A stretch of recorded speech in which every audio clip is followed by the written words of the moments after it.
Muy buenas tardes, Panamá. Les saluda a su amigo y servidor Toribio Díaz en una edición más de su programa Línea Directa. Hoy lunes 7 de octubre del año 2024. En controles Ricky Bermúdez, los análisis y comentarios Hansa Hagi. Y hoy vamos a hablar sobre los preparativos de un congreso de cumplimiento que se va a estar realizando la próxima semana. Para ello vamos a hablar con Candelario Santana, quien es presidente del comité organizador de este congreso, y también vamos a hablar sobre la prevención de este rol de oficiales, cumplimiento para la transparencia y la lucha contra la corrupción. Muy buenas tardes, Candelario. Panamá te saluda. ¿Cómo estás? Muy buenas tardes, Toribio. Agradeciendo de antemano la atención que nos dispensas año tras año, nos permite dirigirnos al pueblo panameño para invitarlo pues a lo que es el Congreso de la Asociación de Oficiales de Cumplimiento de Panamá, uno de los congresos relacionados pues con el rol del oficial de cumplimiento, sus funciones, sus tareas de los más grandes que tenemos ahora mismo en la región, ¿no? Porque hemos crecido exponencialmente y ya estamos recibiendo delegaciones de diferentes partes de Latinoamérica. Bueno, Candelario, primero que todo, para explicar qué es un oficial de cumplimiento, para entender un poco con la audiencia a qué se deben ustedes. Pues realmente sí, es una pregunta cajonera porque muchas veces las personas no entienden el rol del oficial de cumplimiento. El oficial de cumplimiento es ese ejecutivo o esa persona que está dentro de las entidades financieras o no financieras que lo que busca es prevenir una serie de riesgos. ¿Cuáles son esos riesgos? Pueden ser riesgos legales de incumplimiento a la normativa o riesgos que se relacionen con que se pueda materializar el hecho que la empresa o la entidad se utilizaba para actividades ilícitas. Entonces los oficiales de cumplimiento es lo que estamos identificando riesgos, estamos tratando de mitigar o de controlar esos riesgos y de darle la información o las herramientas necesarias a las juntas directivas para que puedan evitar que la empresa se vea sancionada de manera pecuniaria por su regulador o también de manera reputacional, ¿no? Porque una de las mayores de sanciones que podemos tener hoy por hoy es la sanción reputacional o el daño reputacional, sobre todo con la extensión de lo que son las redes sociales que permiten esa inmediación del público que puede golpear duramente la reputación de una entidad. Y todos sabemos que una de las cosas más importantes que debe conservar una persona, tanto natural como jurídica, es su reputación. Interesante. En Panamá, esta figura de cuándo aparece, porque muchos me están preguntando si son ustedes oficiales gubernamental o del Estado o son personas del ámbito privado. ¿Cómo funciona? Mira, nosotros somos del ámbito privado, nos contratan cada una de las entidades para las que trabajamos, sean financieras o no financieras. La figura del oficial de cumplimiento es de vieja data en el sector financiero, en el sector bancario tenemos que fue regulada en el año 2000, en otros sectores como el sector valores también ha sido regulada desde el año 2005. También tenemos en el sector casinos una serie de obligaciones que deben cumplir esos oficiales de cumplimiento, también en el sector seguros. Pero en el sector no financiero es aquel que está relacionado con abogados, con contadores, compra y venta de autos nuevos y usados, por ejemplo, el sector inmobiliario. A partir del 2015 se solicita que tengan una persona enlace, no un oficial de cumplimiento per se, pero por sana práctica ya muchas empresas no financieras están instaurando la figura del oficial de cumplimiento. En otros países y en otras jurisdicciones sí hay oficiales de cumplimiento del sector público que velan precisamente por temas de corrupción, por temas de transparencia para lograr una mayor eficiencia en la gestión pública, en la gestión del Estado. Interesante. Entonces, una profesión liberal que en Panamá se estudia, hay campo, me imagino, para hacer este tipo de carrera profesional. Fíjate que la asociación ha hecho ciertos acercamientos para lograr una carrera específica para el oficial de cumplimiento, pero no, todavía no tenemos una carrera que se llame oficial de cumplimiento. Sin embargo, somos creyentes que es un campo fértil porque hoy por hoy se están solicitando muchas personas especializadas en temas de cumplimiento, tanto normativo como de prevención del blanqueo de capitales, y sin duda alguna las universidades deberían pues aparejarse con esa necesidad del mercado que está cada vez solicitando más oficiales de cumplimiento y hoy el oficial de cumplimiento ya no solo debe ser un contador o un abogado, debe ser una persona con un conocimiento integral de diferentes ramas académicas. Mira, es interesante lo que plantea Candelario, porque sí, en efecto hemos tenido la oportunidad de conversar, pero me ha llamado la atención algunos chats que me están preguntando esa figura, si, dónde nace, cómo se ejerce, cuáles son las funciones que tiene un oficial de cumplimiento en este ámbito profesional. Mira, las funciones son muchísimas. Las funciones guardan relación primero con establecer políticas y procedimientos para la prevención de esos riesgos que se vayan a detectar. las otras son relacionadas con la parte de reportería, reportería frente al Estado, reportería frente a la misma empresa, y también tenemos otro tipo de funciones que van de la mano de esto, poder darle respuesta a las entidades o autoridades competentes que le hacen solicitudes a la empresa. El oficial de cumplimiento tiene una cantidad enorme de funciones y cada día van creciendo un poco más. Adicionalmente, te puedo decir que hay oficiales de cumplimiento especializados. Hay unos que se dedican a prevenir el blanqueo de capitales. Hay otros que se pueden dedicar a lo que es la protección de datos personales. Hay otros que se pueden dedicar a la parte regulatoria o cumplimiento normativo. En fin, la rama de ejercicio de un oficial de cumplimiento va a variar tanto como las necesidades de una empresa o de una entidad las tenga. Entonces, en otras jurisdicciones se ha desarrollado muchísimo más el tema de las funciones, se ha segregado las funciones del oficial de cumplimiento y hay diferentes tipos. En Panamá yo creo que poco a poco vamos caminando hacia esa segregación, pero es un camino que todavía nos falta por recorrer. Ahora bien, ustedes tienen programado la próxima semana un congreso. Háblame de ese congreso. ¿Para quién están dirigidos? ¿Dónde se va a realizar? ¿Cuál es Bueno, el objetivo del mismo? este congreso está dirigido para el público en general, para la comunidad de oficiales de cumplimiento es cierto, sin embargo, nos gustaría contar con abogados, contadores, también con estudiantes de estas carreras que quieran tener un poco de contacto con lo que es esa figura del oficial de cumplimiento. Este es un congreso hecho por oficiales de cumplimiento a través de la Asociación de Oficiales de Cumplimiento de Panamá para oficiales de cumplimiento. Es decir, hemos tratado de cubrir las necesidades que tenemos los oficiales de cumplimiento de capacitación, de saber un poco más de diferentes materias. El congreso se va a estar llevando a cabo en el Megapolis Convention Center 17 y 18 de octubre, ¿verdad? Vamos a tener una cantidad muy grande de participantes y estamos rondando los 1.000 participantes inscritos para este congreso. Queremos pues tener esa meta de este año de 1.200 participantes que lleguen a abarrotar y a llenarse de conocimiento porque vienen expositores de toda Latinoamérica, también de los Estados Unidos y algunos de Europa. Entonces, la idea es contar con ese público ávido de conocimiento y no solo pensar que esto es para el oficial de cumplimiento per se, porque hay muchos profesionales que tienen que cumplir con algunas normas de prevención del blanqueo de capitales, financiamiento del terrorismo y de la proliferación de armas de destrucción masiva. Candelario, ¿me reiteras entonces la próxima semana, el 17 al 19, en el Panamá Convention Center? Tiene 17 un y costo, 18. 17 y 18, tiene un costo. Mira, va a ser en el Megapolis Convention Center. Ahora Mm. mismo tenemos un costo para grupos de 3 personas de $285. Cualquier persona que quiera tener más información puede hacerlo a través de nuestra página web www.congresoasocupa.com. Repito, www.congresoasocupa.com, donde podrán ver la información de las tarifas, el temario que vamos a estar desarrollando, los expositores, incluso algunas amenidades que vamos a tener de cara a este congreso que va a ser en el Megápolis 17 y 18 de octubre. ¿Cuáles serían estos temas que estarían ustedes ventilando en este congreso? Mira, vamos a tener a todos los reguladores de los diferentes sectores, Superintendencia de Bancos, de Seguros, Superintendencia de No Financieros, lo que es el IPACOP. Vamos a tener también la Superintendencia del Mercado de Valores, que vamos a hablar de esa quinta ronda del GAFI que viene en el 2000. Vamos a tener temas relacionados con inteligencia artificial, vamos a tener temas relacionados con esa migración que se está dando el tren de Aragua a través de Latinoamérica. Vamos a tener temas también relacionados con blanqueo de capitales, protección de datos. En fin, hay un variopinto de temas muy interesantes para todos aquellos que quieran escuchar un poco y también tener un poquito de capacitación para tener unas luces más largas realmente de la perspectiva de país, porque este es un flagelo que nos afecta como país.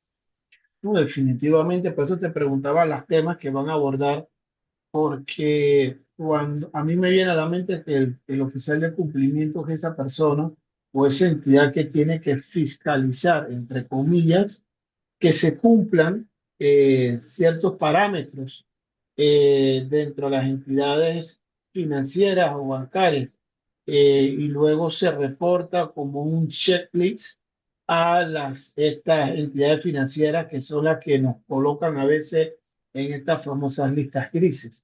Ahora la pregunta que te hago por tu experiencia, no sé si eso estará dentro del temario, el tema de la incorporación de países a este tipo de listas. Panamá viene luchando para que sea sacada de las mismas. El presidente de la República tomó una postura muy radical en cuanto a ese tema. Y usted como oficial de cumplimiento, la pregunta sería si Panamá está cumpliendo con estas normas, porque aparecemos todavía en estas listas. Bueno, mira, aquí hay que hacer una segregación. Estábamos en la lista gris del GAFI, Gracias a Dios salimos de la lista gris del Gafi en octubre del año pasado, una noticia súper importante para el país que quizás pasó desapercibida porque estábamos con toda la crisis de la mina. Sin embargo, logramos salir de esta lista porque el gobierno hizo un trabajo muy en conjunto con el sector privado y dentro del sector privado los oficiales de cumplimiento fueron un brazo ejecutor para lograr cumplir con cada una de estas recomendaciones que nos solicitaba el Gafi. También el Estado, desde el punto de vista de la coerción, el Ministerio Público también hizo su parte.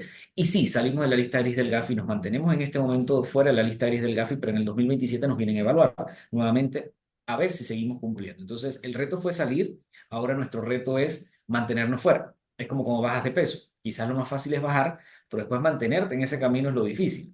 De alguna manera me hago eco de ese mensaje del presidente Molino que ha salido a realzar ese trabajo que hizo Panamá. Creo que Panamá como jurisdicción tiene mucho que ofrecer y ese discurso del presidente Molino de salir a realzar lo bueno de Panamá, creo que es muy interesante. También pues la política que ha instituido, yo creo que pues tiene una línea clara que el gobierno pues ha determinado en aras de seguir sacando al país de otras listas, porque la que sí nos mantenemos en la lista de la Unión Europea, que todavía nos mantiene en esa lista por algunas deficiencias en temas de transparencia fiscal y para compartir información tributaria. Sin embargo, Panamá ha trabajado arduamente en todo este tema de la cooperación fiscal con los parámetros de la OCDE. Incluso ya ha habido dentro de lo que es la Comisión Europea un visto bueno para sacar al país de esa lista negra, pero el Parlamento Europeo fue quien no avaló que Panamá saliera. Pero Panamá ha cumplido hartamente con las recomendaciones del Gafi y fue un trabajo que se hizo por años. Te lo puedo decir que los oficiales de cumplimiento, la Asociación de Oficiales de Cumplimiento de Panamá, SOCUPA, estuvo ahí con el gobierno trabajando, capacitando hombro a hombro y todos los oficiales de cumplimiento yo creo que se comprometieron para lograr esa salida de la lista gris del Gafi en la medida de sus posibilidades. Interesante lo que nos comenta y no teníamos claridad que cuando hablamos de las listas grises son varias entidades que mantienen este tipo de mecanismos. Yo quisiera saber, Candelario, si está a tu alcance, de podernos explicar que parte de estas medidas son falta de políticas públicas para transparentar la gestión y romper un poco con la discrecionalidad de algunos funcionarios o entes del órgano, de algunos de los tres órganos del Estado. Y te explico por qué me voy a ese ámbito. Años atrás aquí se estaba promoviendo una ley de extensión de dominio y muchos estaban de acuerdo, otros no, y los que estaban de acuerdo decían que era una ley que servía para la lucha de la corrupción, para transparentar el tema de la gestión pública de los servidores públicos de mandos de dirección. Otros argumentaban que era una violación a su derecho a la intimidad financiera. Desde el punto de vista de ustedes, ¿esa ley de extensión de dominio todavía tiene la viabilidad o la necesidad de ser implementada en estos momentos como un mecanismo que se puede utilizar para que Panamá sea un país que coopera contra la lucha contra el blanqueo de capitales y la corrupción, por decirlo de esa forma? Mira, Toribio, la corrupción en nuestro país, perdón, el blanqueo de capitales dentro de nuestro país está tipificado en el Código Penal y ese delito de blanqueo de capitales, si bien es cierto es un delito autónomo, también tiene algunos delitos precedentes, o sea, algunos delitos que dan vida a ese tipo penal que es el blanqueo de capitales. Uno de esos delitos es la corrupción de funcionarios públicos. Entonces, todos esos activos que vienen de la corrupción, ¿verdad? Dentro de corrupción podemos entender soborno, podemos entender algunos actos que se pueden dar en el ámbito público, pues entonces dan pie posteriormente a lo que es el delito de blanqueo de capitales. La ley de extinción de dominio en otras jurisdicciones ha sido un elemento importante en esa lucha contra la corrupción y en esa lucha contra el blanqueo de capitales, donde lo que se busca es que el Estado pueda resarcir de alguna manera, quitando pues ese derecho de propiedad o de dominio sobre algunos bienes lo que le ha sido quitado pues por estos actos de corrupción, dicho en palabras muy, muy castizas. Entonces, eh, contestando directamente a la pregunta, sí. La ley de extinción de dominio es una ley que ha logrado gran efectividad en otras jurisdicciones. En Panamá, el anteproyecto que se presentó no tuvo pues la acogida dentro del órgano legislativo. No sabemos qué va a pasar en estos periodos, pero definitivamente sí es un elemento importante en la lucha contra la corrupción, contra el blanqueo de capitales y otros delitos. Bueno, es interesante, te hago la pregunta porque fue un escenario bastante complicado con la aprobación o la discusión para la aprobación de este anteproyecto de ley que no se combinó. Y muchos fueron los comentarios y ya viniendo de una voz certificada como ustedes, la Asociación de Oficiales de Cumplimiento de Panamá, que nos manifiesta la importancia de esta aplicación de esta norma. Ahora hablan un poco de la asociación. ¿Cuándo nació? ¿Tú la presides? ¿Cuáles los fundamentos o objetivos que tiene la misma? Mira, la asociación nace en el año 2010. Fue un grupo de profesionales inicialmente del mercado de valores, oficiales de cumplimiento, que necesitaban pues reunirse bajo el marco de una persona jurídica o una personería jurídica para realizar algún tipo de actividades, sobre todo de capacidad, de capacitación. Esa asociación inició con muy pocos oficiales de cumplimiento y hoy somos cerca de 600 agremiados. Yo no presido la asociación, la preside el licenciado Gabriel Quintero, quien los últimos 2 periodos ha estado al frente de la asociación y hemos visto un crecimiento exponencial. Hoy por hoy es una de las asociaciones líderes a nivel, yo te diría que regional, desde un punto de vista de capacitaciones, de promoción de la figura del oficial de cumplimiento y del enaltecimiento de esa figura, ¿no? Entonces, ahí encontramos oficiales de cumplimiento de los sectores financieros y no financieros y lo que buscamos es eso, precisamente, levantar nuestra voz, tener una posición frente a las situaciones que se pueden dar y que puede afectar al oficial de cumplimiento. El oficial de cumplimiento cada vez toma más real, se toma más una postura más beligerante dentro del acontecer financiero y no financiero. Entonces, de esa manera, pues la asociación ha ido creciendo, ha ido abriendo camino, ha ido abriendo trocha. Imagínate lo que era un foro de tipologías hace unos años atrás, que entraban 200 personas, hoy es un congreso de 1.200 personas. Entonces, así mismo ha sido el crecimiento de la asociación y la idea es mantenerla en ese nivel en el que está ahora mismo. ¿Cuáles serían los requisitos para ser un oficial de cumplimiento? Bueno, los requisitos van a depender mucho de los sectores donde se vaya a desarrollar esa persona. Hay sectores muy regulados, como es el sector valores, el sector bancos, donde hay incluso en el sector valores que solicitar una licencia para poder ejercer como oficial de cumplimiento, hay que pasar exámenes y todo lo demás. Como hay sectores que todavía no están tan regulados como es el sector no financiero. Requisitos comunes, pues tener conocimiento de ciertas normativas, tener conocimiento sobre el tema de blanqueo de capitales, financiamiento del terrorismo, la proliferación de armas de destrucción masiva y también de temas de gestión de riesgo. Esto de manera muy somera porque los requisitos pueden ser muy extensos y como te digo es una figura de amplio espectro y que tiene un radio de acción bastante interesante dentro de las entidades. Eso me da pie que hay una idoneidad y esa idoneidad quién la otorga. Bueno, depende de cada sector. En el sector mercado de valores la otorga la Superintendencia del Mercado de Valores.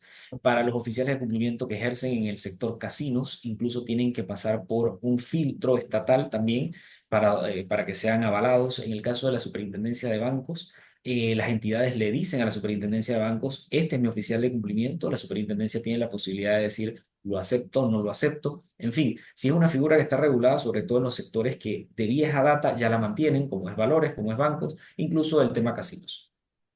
Interesante esta figura y me da la oportunidad de tener un panorama más claro de la importancia de esta figura dentro de la lucha de la corrupción y la transparencia, porque hay que tenerlo claro, Candelario, cuando hablamos de corrupción hablamos de un término negativo, pero cuando metemos el término transparencia, ya se ve desde una óptica positiva de transparentar gestiones, tanto en el P. Y que muchas veces pedimos transparencia en el sector gubernamental. Sin embargo, en el sector empresarial también tiene que haber transparencia dentro de los procesos. Conoce a tu cliente, por ser un ejemplo que muchos los bancos lo dicen. Panamá tiene una serie de regulaciones para abrir una cuenta bancaria que hace una queja histórica, que no lo digo yo, lo han dicho muchos expertos que han venido aquí, pero yo asumo, tú me puedes corregir calendario, que es parte de esas normativas o esas regulaciones que le exigen en el campo bancario financiero, se le pide al cliente precisamente para conocer en esa confianza, en esa relación que se, que se está estableciendo. Sin embargo, me gustaría que reiterara la fecha, la página web. Esto es un tema que da para mucho, Sí, señor. eh, pero tenemos el tiempo muy limitado, que sí que te regalo unos minutos finales para que puedas reiterar el tema del congreso que se va a realizar la próxima semana, los días, el lugar, dónde buscar más información, etcétera, etcétera. Adelante. Claro que sí. Nuevamente invitar a la comunidad en general a que nos acompañe el 17 y 18 de octubre en el Megapolis Convention Center, donde se va a estar llevando a cabo el noveno Congreso de la Asociación de Oficiales de Cumplimiento de Panamá. Tendremos delegaciones de diferentes partes de Latinoamérica que nos van a estar acompañando, igualmente expositores y oradores de diferentes latitudes. Ojalá puedan interesarse y buscar la información en nuestra página web www.congresoasocupa.com. Repito, www.congresosocupa.com, donde van a encontrar el temario, todas las actividades que vamos a estar llevando a cabo bajo el paraguas de este congreso.